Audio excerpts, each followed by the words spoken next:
If you find yourself constantly seeking out online dating advice, cut it out. It's all terrible. Like most things in life, what works for one doesn't necessarily work for anyone else. Things are usually not black and white. And besides the fact that dating needs chemistry, it doesn't behave like chemistry. You can't just mix components together and expect the same reaction every single time. There's nuance and intricacy when it comes to finding a suitable mate. And it's difficult, it's complex, and it's fucking terrifying to try and date and to seek partners and things like that because of the fear of rejection and the fear of getting hurt. So it makes sense that you would seek advice from the great, intelligent, all-knowing being of the internet. But in all honesty, this is maybe one of the worst strategies you could possibly take, and I'm going to tell you why. Dating advice usually gives you a set of standards that you're supposed to follow. If you're a guy, this is usually to act aloof and mysterious and nonchalant, and you can't show any emotions or vulnerabilities or anything of that sort. A lot of these dating coaches will also tell you to focus on external attributes, like getting in incredible shape or getting rich before seeking out a partner and having the partners come to you because of that. And don't get me wrong, these things are great. They really are, if they're done for themselves. But if they're used with the sole purpose of attracting mates, they are actually terrible. Weight training, less so. But weight training just makes you a better person. It teaches you discipline, it makes you healthy. Getting rich just gives you more freedom and opportunities in life. But they don't necessarily apply to finding a suitable partner for you. When your framework for attracting girls is, say, material success, you then start to look at women as superficial gold-digging whores who only want you for your money, which doesn't make women look good. Except that was the net you cast out, and those are the type of women you're trying to attract. There's also a level of inauthenticity that comes with attracting women with these things, because they are coming to you for something external, not something based on you as an individual, which means if someone else comes along who happens to have more money than you, you're going to lose your partner. They're not aligned with you as an individual, they're aligned with the things you can give them. And unfortunately, I hear a lot of guys talking about this sort of thing, where they won't go out and talk to women because they believe they first have to just get in shape and make a bunch of money, and then the woman will come to them. You come from generations of men and women coming together who were attracted to each other and who copulated and created more offspring, and those offspring continued, and it's thousands of people. And all that DNA of people who were good enough to get laid is inside of you. Even if you're a science baby made in a test tube, you are still the amalgamation of DNA from generations of people who managed to get laid. This means that you have built within you the very DNA, the very structure, the very things that make you a viable mate to somebody else. It is literally encoded into your DNA. And the only person who has access to that information is you, not anybody else, not some prick online who's telling you to start driving a Lambo. Never be a beta. Just never, ever do it. It is death. Never, ever. And that's why dating advice is bullshit.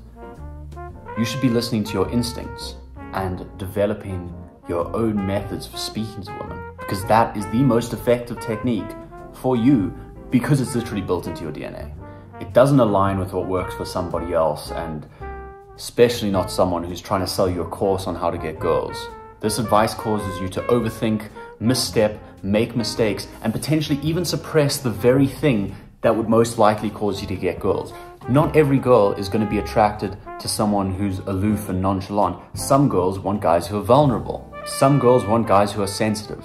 But these podcasts, which are just filled with a bunch of angry people complaining about the opposite gender, would make you think otherwise. It would make you think that every single woman in the world is a horrible, wretched gold digger. And this is not the truth. A hot dude who tells you to act cool and aloof and be separate from everybody else may very well be giving good advice for someone who looks like him.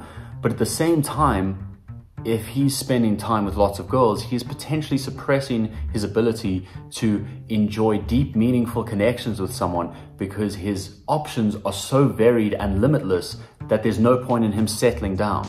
And thus, what works now as an effective strategy to get lots of mates will be incredibly ineffective in building deep, meaningful connections in the future when it actually matters. And when looks fade, which they inevitably do, you have nothing left to make you a good person and a good partner, and you end up alone. Having very good looks is great for a while, but you may lack a personality. And after a few months, when the halo effect wears off and your partner realizes you don't have that interesting of a personality, you'll lose any potential relationships which could have become long-term. Whereas you not being able to attract so many girls physically may mean that you can use the personality traits that you have that are best suited to you. Say, your cringiness, your goofiness, your vulnerabilities, silliness, your humor. Those things will allow you to find a mate which is actually best suited for long-term attraction. Now, I by no means am indicating that this online dating advice is ineffective. It works, and it probably works very well.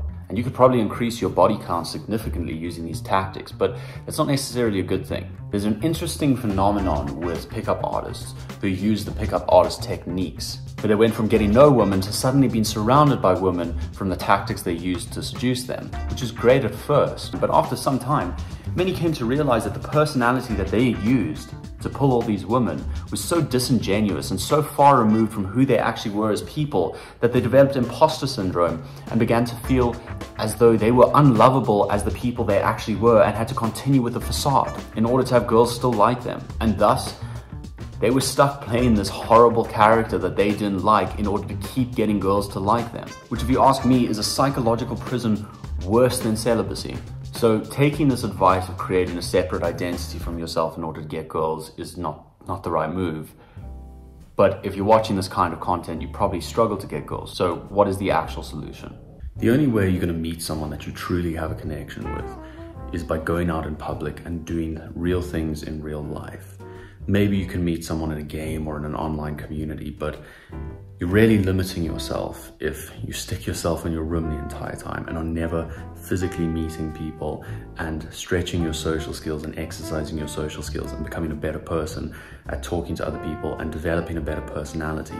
You need a third space that isn't work or school or your home. To go and actually interact with people, do something you find fun, go do woodworking classes, go do salsa dancing, go become a rock climber, do anything, go on hikes, join a community, just do something where you can interact with other people. And by doing that, you'll find people who have the same interests as you and can eventually build relationships with them, which won't be purely based on physical attractiveness. If you just stay in your bedroom the entire time and rely on dating apps, if you're not the most conventionally attractive person, that's not going to benefit you very much. You should seek to improve yourself for the sake of improving yourself without seeking sexual gratification down the line. In doing this, you can discover what your best qualities and best attributes are. But these can only be discovered when you push yourself out of your comfort zone so you can develop and learn who you truly are as a person. You should seek to train to become the best physical version of yourself so that you can at least meet the minimum aesthetic requirements that you're expecting from your potential partner. Because if you're expecting your partner to be good looking, but you don't put any effort into yourself, you need to correct that. You don't deserve a partner for just being a special little boy. And finally, root yourself deep into who you are, where your passions lie, and what's important to you. You should lean most into your best qualities, even if they seem traditionally unappealing. There's 100% some woman out there who likes a guy who dresses like he's from the 1960s and is into model trains. It may not be Margot Robbie or Barbara Palvin, but it is someone, and you'd probably have a better relationship for it.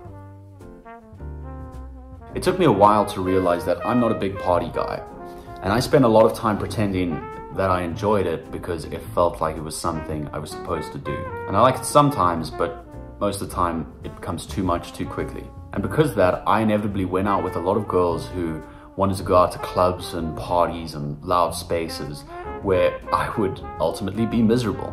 But if I'd been honest and true with myself, I wouldn't have been with these girls who would want to go to these sorts of situations, and we'd both have a better time for it. They wouldn't feel like they were pressuring me, I wouldn't be holding them back, and we could just enjoy things together. So don't try to suppress the things that you are and become something you aren't. Lean deeper into who you are, improve yourself. If you have bad qualities, try to fix them. Your good qualities, make them even better. And make sure you don't change yourself for somebody else, because that will result in unhappiness down the line, as you may resent them for feeling like they're making you change, or they will see through your facade and not like the real version of you. Learn common decency, understand your values and morals, and you can and you will succeed. And on top of that, your relationships will be far more sustainable and happy than those built purely on superficiality. Now, don't get me wrong, appearances are important, and you do need to make sure you like looking at your partner, but at least make sure that you're compatible personality-wise.